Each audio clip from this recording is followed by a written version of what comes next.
দেশে হু হু করে বাড়ছে সাইবার জালিয়াতি। রোজই লক্ষ লক্ষ মানুষ কত যে টাকা খোয়াচ্ছেন তার ইয়ত্তা নেই। আপনার নিশ্চয়ই ব্যাংক অ্যাকাউন্ট আছে, ইউপিআই এর মাধ্যমে ডিজিটাল পেমেন্টও নিশ্চয়ই আপনি করে থাকেন, অভ্যস্ত। কিন্তু এবার বোধহয় কিছুটা হলেও সাবধান হওয়ার সময় এসেছে আপনার। সৌজন্যে সাইবার প্রতারণা। জানা যাচ্ছে আপনার অজান্তে আপনার অ্যাকাউন্ট ব্যবহার করে প্রতারণা চালানো হতে পারে। ধরুন আপনার ব্যাংকে একটি অ্যাকাউন্ট আছে, সেই অ্যাকাউন্টের যাবতীয় ডিটেলস হাতিয়ে নিয়ে আপনার অ্যাকাউন্টে দিনে লাখ লাখ টাকা জমা হতে পারে, আবার তুলেও নেওয়া হতে পারে সময় মতো। কিন্তু এত কিছু হয়ে গেলেও আপনি কিছুই জানতে পারবেন না। আর যখন জানতে পারবেন তখন হয়তো অনেকটা দেরি হয়ে গিয়েছে। বেআইনি লেনদেনের জন্য থানা, পুলিশ, এমনকি অযথা বেশ কিছুটা হয়রানির শিকার হতে হবে আপনাকে। ভাবছেন তো কেন বলছি এমন কথা? কারণ আপনাকে সাবধান করছি। আপনার সঙ্গে যে কোনো মুহূর্তে ঘটতে পারে এই রকম ঘটনা। এবার এই সাইবার প্রতারণা চক্রের ফাঁদে কলকাতা পুলিশের প্রাক্তন এসিপি। কেওয়াইসি আপডেট করানোর নামে প্রতারণা, লক্ষাধিক টাকা খুইয়ে পুলিশের দ্বারস্থ হয়েছেন তিনি। কি পরিস্থিতি একবার ভাবুন। পুলিশও সাইবার প্রতারকদের থেকে সেভ নন, তাদেরও অ্যাকাউন্ট থেকে টাকা হাতিয়ে নিচ্ছে প্রতারকরা। পুলিশ সূত্রে খবর, কলকাতা পুলিশের প্রাক্তন এসিপি লেকটাউনের বাসিন্দা প্রাণকৃষ্ণ ঘাটা 26শে নভেম্বর লেকটাউন থানায় একটি অভিযোগ দায়ের করেন। সেই অনুযায়ী কিছুদিন আগে তিনি একটি ফোন পান, যেখানে তাকে ফোনের অপর প্রান্তে থাকা ব্যক্তি নিজেকে একটি রাষ্ট্র ব্যাংকের ম্যানেজার বলে পরিচয় দেন। এরপর ওই ব্যক্তি প্রাক্তন এসিপিকে নিজের কথার জালে ফাঁসিয়ে নেন বলে অভিযোগ। এরপর ওই ব্যক্তি প্রাক্তন এসিপি তার কেওয়াইসি আপডেট করার জন্য মোবাইলে একটি অ্যাপ ডাউনলোড করতে বলেন। সেই মতন নিজের মোবাইলে ওই অ্যাপটি ডাউনলোড করেন। এরপরে অভিযোগ, প্রাক্তন এসিপির 3টি ব্যাংক অ্যাকাউন্ট থেকে মোট 11 লক্ষ টাকা অন্য অ্যাকাউন্টে চলে যায়। এরপর প্রতারিত হয়েছেন বুঝতে পেরে লেকটাউনের টাউন থানায় লিখিত অভিযোগ দায়ের করেন তিনি। লেকটাউন থানার থেকে এই কেসের তদন্তভার নেয় বিধাননগর সাইবার পুলিশ। ইতিমধ্যে এই ঘটনায় 2 ব্যক্তিকে গ্রেপ্তার করেছে বিধাননগর সাইবার পুলিশ। এদের নাম শুভ্রাংশু মাঝি এবং অর্কপ্রভ রায়চৌধুরী। অর্কপ্রভ রায়চৌধুরী ধৃত ব্যক্তি, তিনি কি বলছেন শোনাব আপনাদের।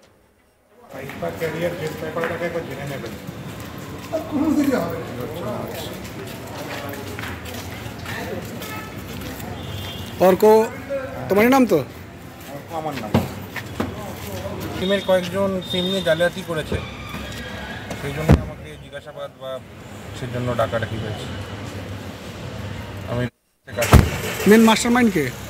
মাস্টার মাইন্ডের কোনো ব্যাপার নেই। এই মাস্টার মাইন্ড এই গ্রুপটা কেউ জানেই না। এরা শুধু জালিয়াতি করতো এবং কিছু টাকার জন্য হয়তো উপরে বিক্রি করতো। ধৃতদেরকে নিজেদের হেফাজতে নিয়ে এই ঘটনায় আরও কেউ জড়িত আছে কিনা তা খতিয়ে দেখতে চাইছে বিধাননগর পুলিশ। গোটা বিষয়টা নিয়ে একটা রিপোর্ট তুলে ধরেছেন আমার কলিগ অরিন্দম, দেখাবো আপনাদের। সাইবার প্রতারণার জালে এবার কলকাতা পুলিশের প্রাক্তন এসিপি। লেকটাউন থানায় অভিযোগ দায়ের এবং তদন্তে নেমে ইতিমধ্যেই 2 জনকে গ্রেপ্তার করেছে বিধাননগর পুলিশ। ঘটনা গত বছর নভেম্বর মাসে। হঠাৎ করেই এই প্রাক্তন এসিপি, তার কাছে একটি ফোন আসে এবং সেই ফোনে অপর প্রান্তে যিনি ছিলেন তিনি তাকে বলেন যে তিনি একটি রাষ্ট্রায়ত্ত ব্যাংকের ম্যানেজার এবং সেইভাবেই নিজেকে পরিচয় দেন এবং পরিচয় দিয়ে এই কলকাতা পুলিশের প্রাক্তন এসিপি তাকে বলেন যে তার ব্যাংকের যে অ্যাকাউন্ট রয়েছে বা সেই অ্যাকাউন্টগুলোকে আপডেট করতে হবে এবং তার জন্য তার কেওয়াইসি আপডেট করার প্রয়োজনীয়তা রয়েছে এবং এই কেওয়াইসি আপডেট করার প্রয়োজনীয়তার জন্য তাকে একটি অ্যাপ ডাউনলোড করতে হবে তার মোবাইলে। নিজের কথার মাধ্যমে এই প্রাক্তন এসিপিকে তিনি প্রভাবিত করেন এবং এসিপি বিশ্বাস করেন যে তিনি ব্যাংকেরই ম্যানেজারের সাথে কথা বলছেন এবং তার কথা মতো তিনি সেই অ্যাপ ডাউনলোড করেন নিজের মোবাইলে এবং ঠিক যেরকম ইনস্ট্রাকশন দেওয়া হয়েছিল সেই ইনস্ট্রাকশনগুলো পরপর তিনি ফলো করেন। আর এরপরেই তিনি দেখতে পান তার বিভিন্ন ব্যাংকের অ্যাকাউন্ট থেকে মোট 11 লক্ষ টাকা কিন্তু চলে গেছে। তিনি বুঝতে পারেন যে তিনি প্রতারণার ফাঁদে পড়েছেন এবং তিনি প্রতারিত হয়েছেন। সঙ্গে সঙ্গে তিনি দেরি না করে লেকটাউন থানায় পৌঁছন এবং লেকটাউন থানায় তিনি লিখিত অভিযোগ দায়ের করেন, যে অভিযোগে তিনি এটা বলেন যে তাকে এক ব্যক্তি ফোন করেছিল এবং ফোনে তাকে সে নিজেরকে ব্যাংক ম্যানেজার বলে পরিচয় দেয় এবং তার কেওয়াইসি আপডেট করিয়ে দেওয়ার নাম করে তাকে একটি অ্যাপ ডাউনলোড করতে বলে এবং সেই অনুযায়ী সে যখন অ্যাপ ডাউনলোড করে তারপরে সে দেখতে পায় তার 11 লক্ষ টাকা তার বিভিন্ন অ্যাকাউন্ট থেকে চলে গেছে। এই ঘটনার তদন্ত লেকটাউন থানা শুরু করার পরই বিধাননগর সাইবার পুলিশ এই ঘটনা তদন্ত নিজেদের হাতে নেয় এবং তদন্ত শুরু করে ইতিমধ্যেই কিন্তু দুজনকে গ্রেপ্তার করেছে। এই যে প্রতারণা, এই প্রতারণার সঙ্গে যুক্ত এই অভিযোগে দুজনকে গ্রেপ্তার করেছে এবং তাদেরকে নিজেদের হেফাজতে নিয়ে বিধাননগর পুলিশ যেটা জানতে চাইছে, আমরা যেটা পুলিশ সূত্রে জানতে পারছি যে এই যে দুজন এই যে প্রতারণা করছে তারা কোন চক্রের সঙ্গে জড়িত এবং এই চক্রে আর কারা কারা রয়েছে এবং কত লোককে এরা প্রভাবিত করেছে এবং কিভাবে তারা প্রভাবিত করতো, বা এই যে টাকা তারা যে ব্যাংক অ্যাকাউন্টে নিত কিভাবে সেই অ্যাকাউন্ট অপারেট করা হতো, বা কার নামে সেই অ্যাকাউন্ট ব্যবহৃত হতো, বা কিভাবে তারা এই মানিটারি ট্রানজাকশন করতো, এরকম একাধিক প্রশ্ন, এবং কিভাবে তারা কোনো ব্যক্তিকে নির্দিষ্টভাবে আইডেন্টিফাই করতো বা কোথা থেকে তারা নাম্বার পেত, এই সমস্ত বিষয়গুলো কিন্তু বিধাননগর পুলিশ এই মুহূর্তে তদন্ত করে দেখতে চাইছে এবং যে দুজনকে ইতিমধ্যে ধরা হয়েছে তাদেরকে নিজেদের হেফাজতে নিয়ে কিন্তু তাদেরকে জিজ্ঞাসাবাদ করছে বলেই কিন্তু আমরা পুলিশ সূত্রে জানতে পারছি।